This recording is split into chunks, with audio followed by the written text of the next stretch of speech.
Primer libro de los Macabeos, capítulo 1. Alejandro de Macedonia, hijo de Filipo, partió de su país y derrotó a Darío, rey de los persas y los medos, y reinó en lugar de él. Primeramente fue rey de Grecia, emprendió muchas guerras, se apoderó de ciudades fortificadas, mató a varios reyes de la región. Llegó hasta los lugares más apartados de la tierra y saqueó muchas naciones. Después toda la tierra quedó en paz bajo su dominio, y Alejandro se llenó de orgullo y soberbia. Luego de haber reunido un poderosísimo ejército, sometió provincias, naciones y gobernantes, y los obligó a pagarle tributo. Pero al fin cayó enfermo, y presintiendo que iba a morir, llamó a sus generales más ilustres, que se habían educado con él desde jóvenes, y antes de morir les repartió su reino. Después de su reinado de 12 años, Alejandro murió. Entonces sus generales tomaron el poder, cada uno en su propia región, y tras la muerte de Alejandro fueron coronados como reyes, lo mismo que sus descendientes después de ellos, durante muchos años, y así llenaron de calamidades la tierra. De esa raíz salió un retoño, el malvado Antíoco Epífanes, hijo del rey Antíoco, que había estado como rehén en Roma, y empezó a reinar el año 137 de la dominación griega. Por aquel tiempo aparecieron en Israel renegados que engañaron a muchos diciéndoles: hagamos una alianza con las naciones que nos rodean, porque desde que nos separamos de ellas nos han venido muchas calamidades. A algunos del pueblo les gustó esto y se animaron a ir al rey, y éste les dio autorización para seguir las costumbres paganas. Construyeron un gimnasio en Jerusalén, como acostumbraban los paganos. Se hicieron operaciones para ocultar la circuncisión, renegando así del pacto sagrado. Se unieron a los paganos y se vendieron para practicar el mal. Al ver Antíoco que su reino estaba firme, decidió apoderarse de Egipto para ser rey de los dos países.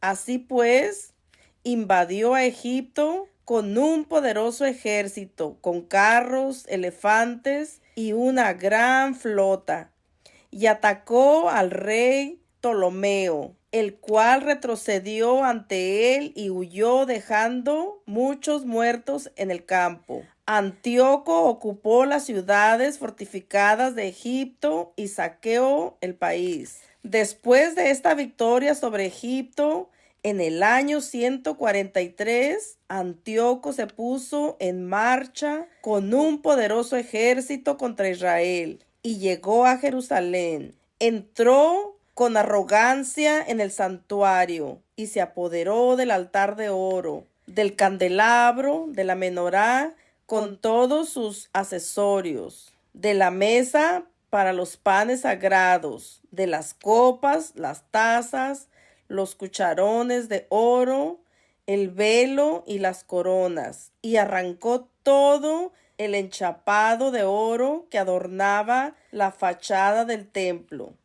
Se apoderó también de la plata, el oro, los utensilios preciosos y los tesoros escondidos, los cuales logró encontrar. Con todas esas cosas se fue a su país. También mató a mucha gente y habló con grandísima insolencia. En todo Israel hubo una gran tristeza. Los jefes y los ancianos lanzaban ayes de dolor.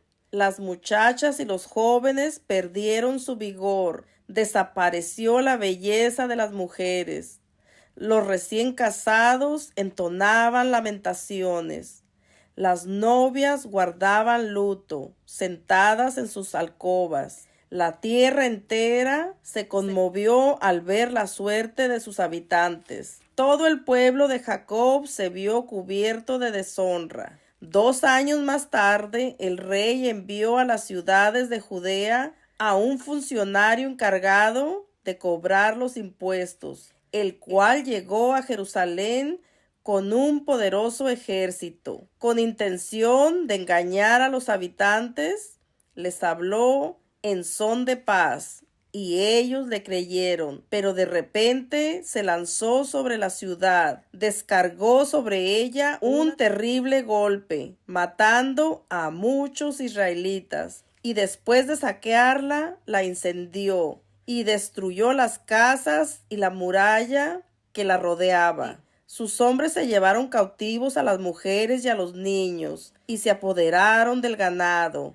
Alrededor de la ciudad de David construyeron una muralla alta y fuerte, con torres fortificadas, y la convirtieron en ciudadela. Pusieron en ella a paganos impíos y a judíos renegados, que se fortificaron ahí. Almacenaron armas y provisiones, y guardaron ahí las cosas que habían robado en Jerusalén.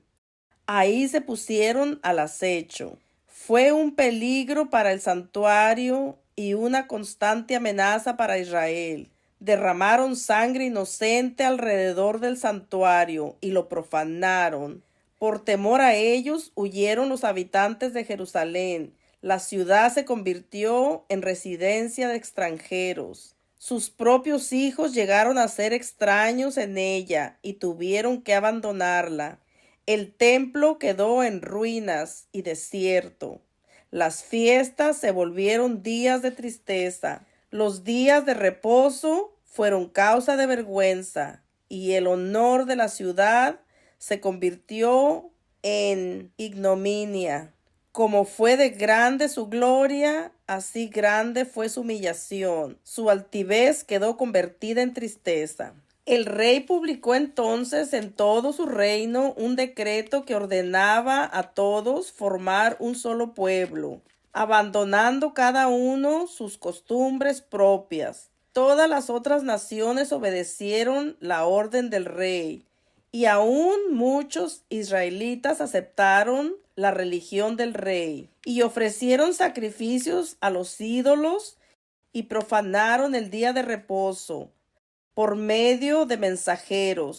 El rey envió a Jerusalén y demás ciudades de Judá decretos que obligaban a seguir costumbres extrañas en el país, y que prohibían ofrecer holocaustos, sacrificios y ofrendas en el santuario, que hacían profanar el día de reposo, las fiestas, el santuario y todo lo que era sagrado, que mandaban construir altares, templos y capillas para el culto idolátrico, así como sacrificar cerdos y otros animales impuros. Dejan sin circuncidar a los niños y mancharse con toda clase de cosas impuras y profanas, olvidando la ley y cambiando todos los mandamientos. Aquel que no obedeciera las órdenes del rey sería condenado a muerte. Esta orden fue enviada por escrito a todo su reino. Además, el rey nombró inspectores para todo el pueblo y dio órdenes de que en cada una de las ciudades de Judea se ofreciera sacrificios. Muchos judíos, traicionando la ley, acudieron a cumplir estas órdenes. Con su perversa manera de proceder, obligaron a los verdaderos israelitas a esconderse en toda clase de refugios.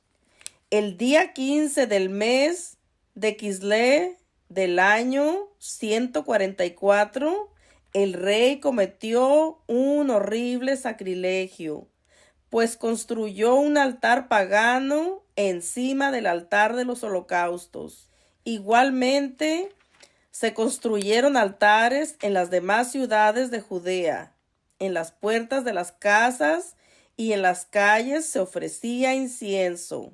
Destrozaron y quemaron los libros de la ley que encontraron, Y si a alguien se le encontraba un libro del pacto de Dios o alguno simpatizaba con la ley, se le condenaba a muerte, según el decreto del rey. Así, usando de la fuerza, procedía esa gente mes tras mes contra los israelitas que encontraban en las diversas ciudades. El día 25 de cada mes se ofrecían sacrificios en el altar pagano que estaba sobre el altar de los holocaustos.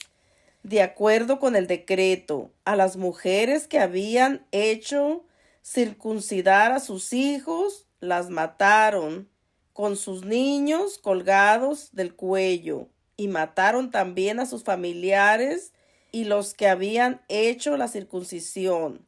Sin embargo, hubo muchos israelitas que tuvieron la fuerza y el valor para negarse a comer alimentos impuros. Prefirieron morir antes que profanarse comiendo tales alimentos y violar el pacto sagrado.